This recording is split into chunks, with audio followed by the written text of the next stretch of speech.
मय परात्पर अखिलेश्वर अकारण करुणा वरुणालय भक्तवांछा कल्पतरू तिडंदित विनंदित व्याघ्रंबरधारी प्रभू बालकृष्णलालची व्याघ्रंबरधारी प्रभू शिवशंकराची प्रतिवाङ्मयी मूर्ती श्री शिव महापुराण कथा काल ह्या ठिकाणी प्रारंभ झालेली आहे। गोड पवित्र आणि अवीट असणारं हे भगवंताचं चरित्र जीवाने ऐकलं तर त्याचं कल्याण होत असतं। म्हणून सदासेव्या काय श्रवण करावं तर त्या ठिकाणी सांगितलं शिवपुराण कथा जीवाने ऐकावी। एकदा शिवपुराण कथा ऐकली तर पापातून मुक्ती होत असते। दुसऱ्या वेळेस शिवपुराण कथा ऐकली तर त्या ठिकाणी मुक्तीची इच्छा निर्माण होत असते। मुक्ती नाम मोक्ष सुख निरातिशय सुख की जिथं दुःखाचा लवलेशही नसतो त्याला निरातिशय सुख म्हणत असतात। त्या सुखाची इच्छा जीवाच्या ठिकाणी निर्माण होत असते आणि चिंदा शिवपुराण ऐकलं तर त्या ठिकाणी त्याला मोक्ष सुलभ होत असतो किंबहुना त्याला मोक्षच भेटत असतो। असं सुंदर वर्णन त्या ठिकाणी शिवपुराण मध्ये केलेलं आहे। काल आपण सुंदर असणार देवराज ब्राह्मणाची कथा ऐकली। भगवान शंकराचा स्वभाव, भगवान शंकराचं रूप आणि भगवान शंकराची समता या ठिकाणी आपण काल श्रवण केलेली आहे। आता त्यातलंच एक महात्म्य राहिलेलं आहे, ते महात्म्य आपण श्रवण करणार आहोत। तत्पूर्वी वाणीला आणि हाताला पवित्र करण्यासाठी भगवान नामाचा सहारा घेऊया। 2 मिनिटं संकीर्तन होईल आणि नंतर आपण कथेमध्ये प्रवेश करणार आहोत। सर्वांनी टाळी वाजवून कथेमध्ये आनंद घ्यायचा। आता नाही, सुरुवात झाल्यावर हॅलो हरि ओम में ओम समाया है मेरा भोला नगर में आया है। हरि ओम में ओम समाया है मेरा भोला नगर में आया है।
भगवान की सुंदर असणारी ही शिवपुराण कथा काल प्रारंभ झालेली आहे आणि शिवपुराणाचे यजमान आहेत श्री हरिभक्त परायण किसन नाना भोसले, श्री हरिभक्त परायण वैभव जयवाळ, हरिभक्त परायण परमेश्वरराव पाटोळे, श्री हरिभक्त परायण श्री किशोरजी सेठ भांगडिया, या सर्वांच्या मुख्य यजमान पदांमध्ये सुंदर असणारी ही 7 दिवसाची शिवपुराण कथा आपली चालणार आहे. काल आपण देवराज ब्राह्मणाची कथा ऐकली. का देवराज ब्राह्मणाला मोक्ष सुलभ झाला, तर ह्या जगामध्ये एकही जीव असा नाही की त्याच्याकडून अपराध घडत नाही. पण अपराध झाल्याच्या नंतर, दोष निर्माण झाल्याच्या नंतर चांगल्याचा स्वीकार तर कोणी करतं, पण अपराधी लोकांचा स्वीकार कोण करणार? तर त्याच्यासाठी फक्त भगवान शंकराचं द्वार उघडं असतं. तुम्ही बघा, या जगामध्ये एकही जीव असा नाही की त्याच्याकडून काही पाप घडत नाही. नाही करा वाटत, कोणी काही मुद्दामून पाप करत नसतं, पण सहज का होईना माणसाकडनं पाप घडत असतं. कसं होत असतं त्याचं कारण आहे. आपण सकाळी घर झाडतो, घर झाडताना झाडूच्या खाली बारीक बारीक जीव असतात, सहज त्या ठिकाणी मरण पावतात. आपण चालतो, चालता चालता पायाखाली किडा मुंगी दिसत नाही, लवकर मरण पावते. करावं वाटतं का पाप? नाही, पण होतं की नाही? होतं. घर साफ करताना, स्वच्छ पुसून घेताना बारीक बारीक जीवाणू असतात, तेही त्या ठिकाणी कपड्याखाली मरण पावतात. पण एक गोष्ट आहे, मनुष्य पुण्य केलेल्या गोष्टीचा स्वीकार करतं, पण पाप केल्याचा स्वीकार करत नाही. आणि म्हणून आपला लवकर देव स्वीकार करत नाही. त्याच्यासाठी सुंदर एक कथा शिवपुराणामध्ये आलेली आहे. हे शिवपुराण जीवाला कसं पवित्र करतं बघा. या भूमंडलावर समुद्र तीरावर एक नगर होतं, त्याचं नाव आहे बाष्कळ नगर. आणि बाष्कळ म्हणजे तिथं काहीच चांगलं नाहीये.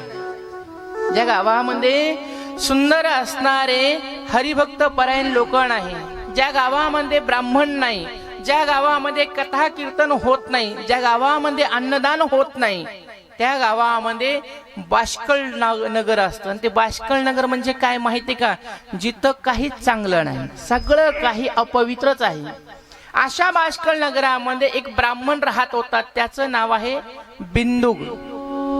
आता हा ब्राह्मण सुंदर असणारा ब्राह्मण कुळामध्ये जन्माला आला, पण जन्माला ब्राह्मण कुळामध्ये आला म्हणून कोणी ब्राह्मण होत नसतो. तर ब्राह्मण होण्यासाठी पण त्याची काही आचारसंहिता सांगितलेली आहे. तुम्ही कोणत्या कुळात जन्माला आले हे महत्वाचं नाही, तुम्ही जन्माला आल्यावर काय केलं हे फार महत्वाचं आहे. किती दिवस जगले याला महत्व नाहीये, तुम्ही कसे जगले याला फार महत्व असतं. म्हणून माणसाचं जीवन आचरण शुद्ध पाहिजे. हा बिंदुक ब्राह्मण जो होता, ब्राह्मण कुळामध्ये जन्माला आला, पण त्याने कधी वेद उघडून बघितले नाही, कधी शास्त्राला स्पर्श केला नाही, कधी पोथी पुराण हातामध्ये घेतले नाही, कधी भगवंताचं नाम संकीर्तन त्याने केलं नाही. जन्मना जायते शूद्रः संस्कारात् द्विज उच्यते वेद पाठेत भवेर विप्रः ब्रह्म जानाति ब्राह्मणः. ब्राह्मण कुळामध्ये जन्म झाल्याच्या नंतर त्याचे संस्कार झाला पाहिजे. मौजी बंधन नावाचा संस्कार असतो, त्यामध्ये त्या विप्राचा पुन्हा एक जन्म होत असतो, 12 वर्षाने करावा लागत असतो. नंतर तो वेद अध्ययन करण्यासाठी, शिक्षणासाठी वेधशाळेमध्ये पाठवावं, तिथे त्याने वेदाचा अभ्यास करावा आणि सुंदर असणारा गायत्री मंत्राचा उपदेश घेऊन त्याचे किमान रोज 11 माळी तरी त्याने काय करावं? जप करावा. त्रिकाल संध्या ब्राह्मणाने करावी. आणि याच्यापासून जे पुण्य उत्पन्न होईल, जे पुण्य प्राप्त होईल, ते पुण्य फक्त आपल्या यजमानासाठी खर्च करावा. त्याला म्हणतात ब्राह्मण. हा देवराज आपला हा बिंदुक ब्राह्मण सुंदर कुळामध्ये जन्माला आला, पण जीवन त्याचं योग्य दिशेने जात नव्हतं. हा बिंदुक त्या ठिकाणी जे खाऊ नये ते खात होता, जे पिऊ नये ते पित होता, आणि हळूहळू व्यसनामध्ये गर्द झाला. कालांतराने त्याचा विवाह झाला, आणि त्याचा विवाह झाल्यावर त्याच्या पत्नीचं नाव आहे सुंदर असणारी चंचुला. पुरुष कसंही वागू द्या, पण स्त्रिया नेहमी पतीची सेवाच करणार. त्याने कितीही त्रास दिला तरी पण आमच्या माता भगिनी 2 टाइमाचा स्वयंपाक त्याला करूनच घालणार. का तर बोटभर कुंकू त्याच्या नावाचं हजारो लोकांमध्ये लावलेलं आहे आणि त्याच्या हातून गळ्यामध्ये मंगळसूत्र घातलेलं आहे. आणि स्त्रीचं जीवन म्हणजे त्यागमय जीवन असतं बरं का. कसं जीवन असतं? त्यागमय असतं. ज्या वेळेस ती उपवर होती, तिचं लग्न ठरलं जातं, त्यावेळेस जेव्हा तिचं लग्न होणार असतं त्यावेळेस तिच्या नावाचा ती त्याग करते, तिच्या गोत्राचा त्याग करते, तिच्या परिवाराचा त्याग करते, तिच्या मैत्रिणीचा त्याग करते, तिच्या आप्तवर्गाचा त्याग करते आणि एक अनोळखी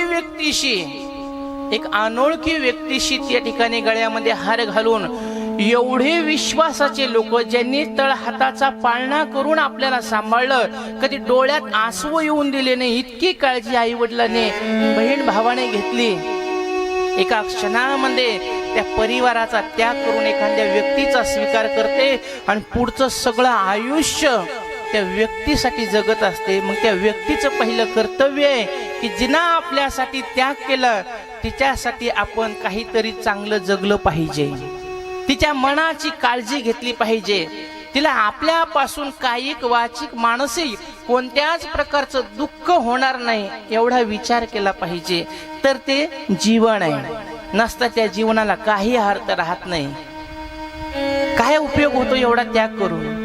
ह्या चंचुलेनं एवढा घरादाराचा त्याग केला, याच्यासाठी याच्या घरी आली, 2 टाइमाचा स्वयंपाक करायची, पातिव्रत्य धर्माचं नियमाने पालन करायची. पण हा घरी पिऊन यायचा, हाणमार करायचा, त्रास द्यायचा. पण चंचूला विचार करायची नको, आपल्याला आपल्या आई वडिलांनी याच्यासाठी याची इथं पाठवलेलं आहे आणि आपण याची सेवा करावी, पातिव्रत्य धर्माचं पालन करायची. पण प्रत्येकाची एक सहनशीलतेची मर्यादा असते, सहन करण्याची एक मर्यादा असते. ही चंचूला खूप ह्या बिंदूचा त्रास सहन करू लागली, पण याच्यामध्ये काही परिवर्तन होत नव्हतं. हा एवढा व्यसनाच्या अधीन गेला की त्या व्यसनामुळे त्याला जगात काहीच दिसत नव्हतं. तो आणि त्याचं व्यसन इतकं जीवन त्याला होतं. मग एक दिवस या चंचुलेने विचार केला, ज्याच्यासाठी आपण एवढा त्याग केला त्या जीवनाचा काहीच उपयोग होत नाही, याच्यासाठी जगून आता काहीच परिणाम होणार नाही.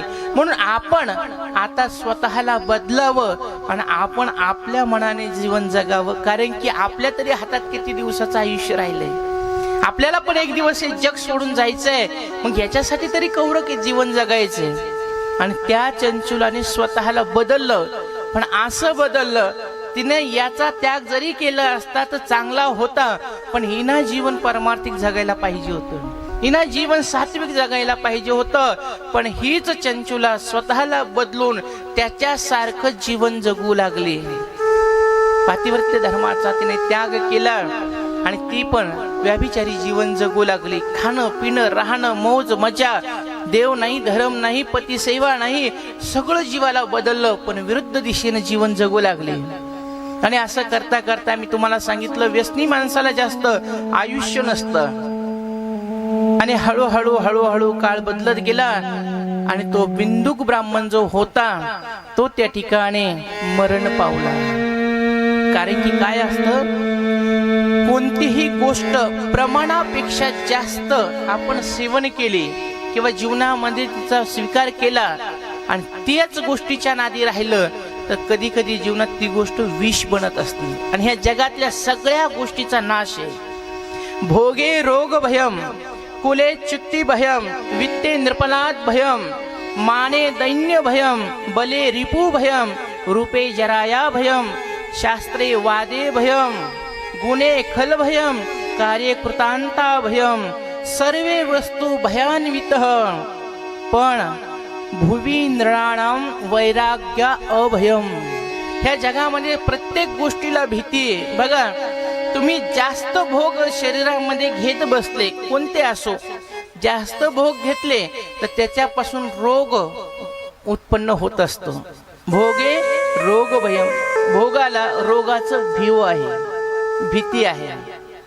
एखादा कुलवाण व्यक्ती आहे, सगळ्या शहरात त्याचं नाव आहे, पण त्या व्यक्तीला आपल्या कुलाचा अपमान होईल याची भीती राहत असते. कुले च्युती भयम, अपमान होऊ नये कुलाचा याची तो नेहमी काळजी घेत असतो. त्याच्या मनात एक प्रकारची भीती वाटत असते. म्हणून घरातल्या लोकांना नेहमी त्या ठिकाणी बोलत राहतो, आपल्या धाकत धरत राहतो.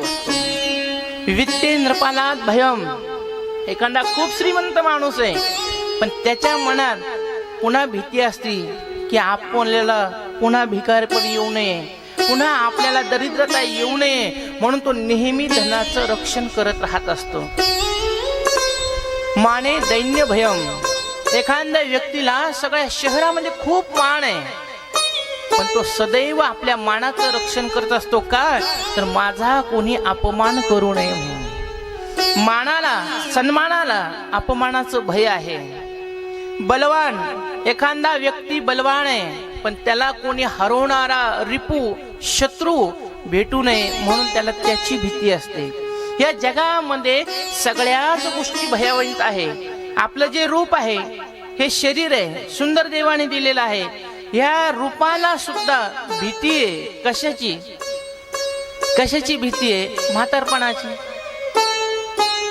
आणि ह्या शरीराला एक दिवस म्हातारपण येणार आहे की नाही?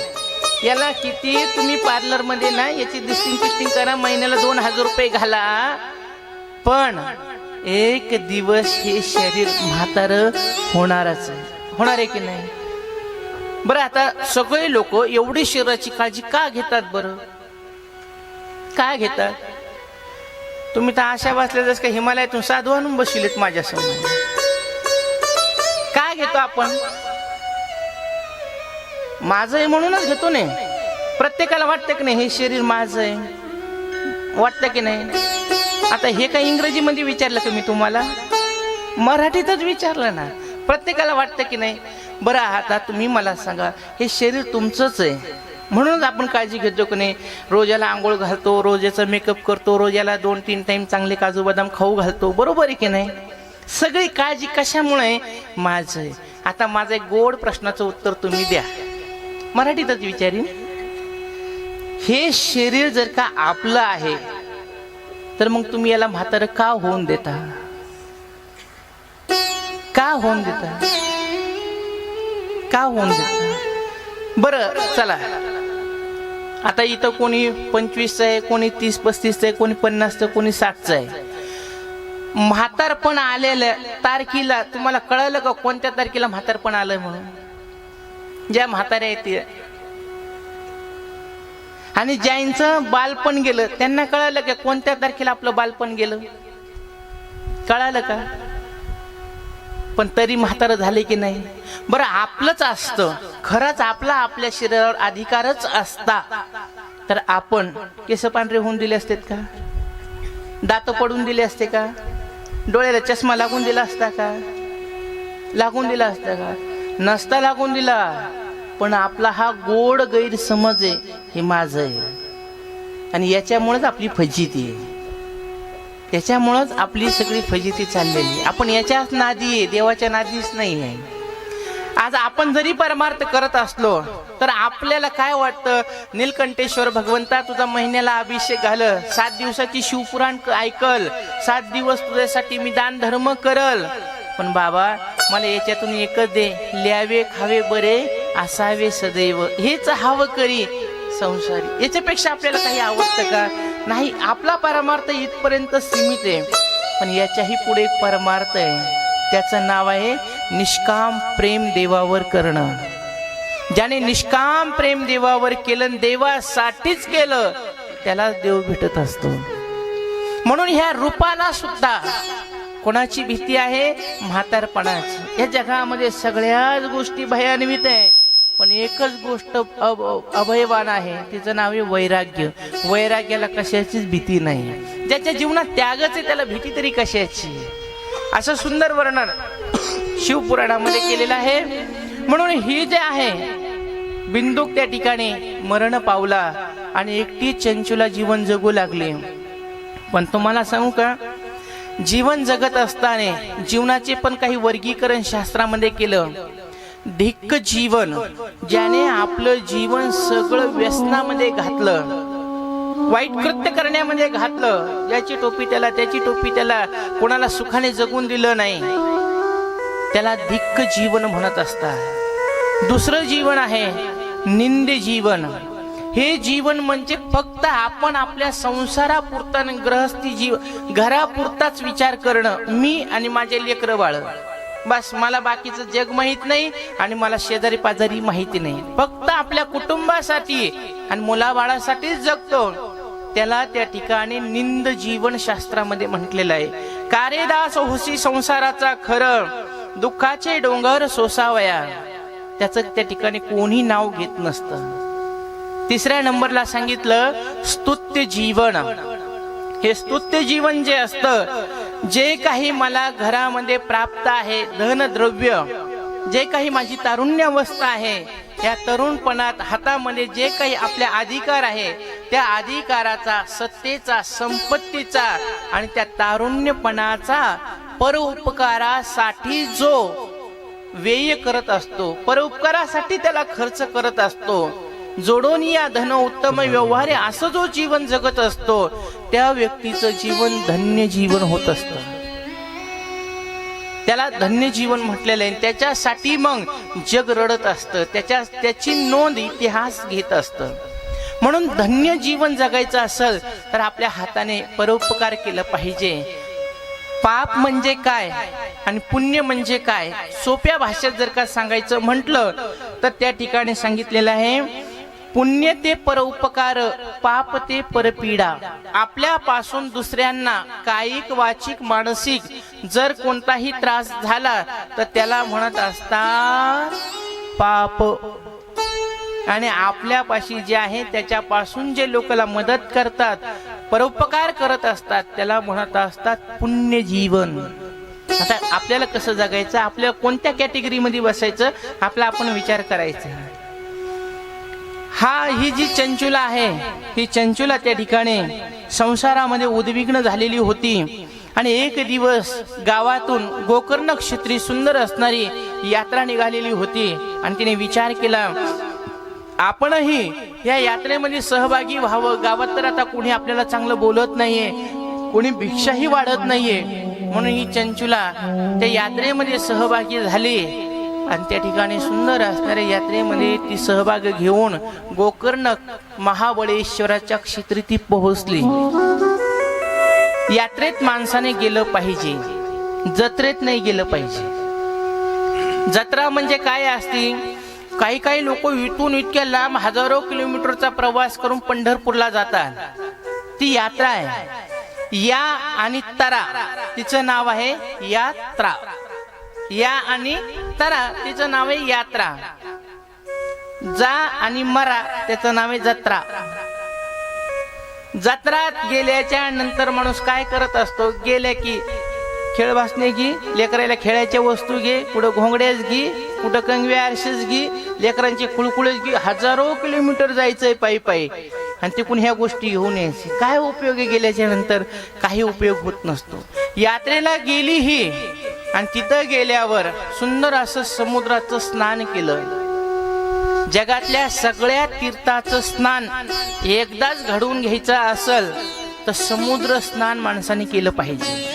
कारण की ह्या जगातल्या सगळ्या सरिता, सगळ्या नद्या कुठं जातात, समुद्राला जाऊन मिळत असतात. समुद्र हा व्यापक आहे, समुद्र हा गंभीर आहे आणि समुद्र हा सगळ्या तीर्थाला आपल्यात सामावून घेणारा महान एक देव आहे. म्हणून समुद्र नदी नवे पैगा, पाषाण म्हणून नये लिंगा, संत नव्हती जगा माणसा त्यासारखी. म्हणून समुद्राला कधी नदी म्हणू नये. सगळ्या तीर्थांचं वास्तव्य समुद्रामध्ये असतं, म्हणून समुद्राला श्रेष्ठ म्हटलेलं आहे. असं सुंदर त्या ठिकाणी वर्णन शिवपुराणामध्ये केलं. या चंचुलेने सुंदर असणारं स्नान केलं समुद्राचं आणि महाबळेश्वराचं दर्शन घेतलं आणि एक शिवमंदिरामध्ये बसलेली आहे. तिथं शिवपुराण चालू होतं आणि शिवपुराण ती ऐकायला बसली. आता शिवपुराण ऐकत होती अनयासाने. शिवपुराणामध्ये एक विषय चालू होता की पतीच्या मता अनुसरोनी पतिव्रता, जी पतीच्या मतानुसार जीवन जगत असते तिला पतिव्रता म्हणत असते. आणि जी पतीच्या मताला मानत नाही, स्वतःच्या मनाने जीवन जगत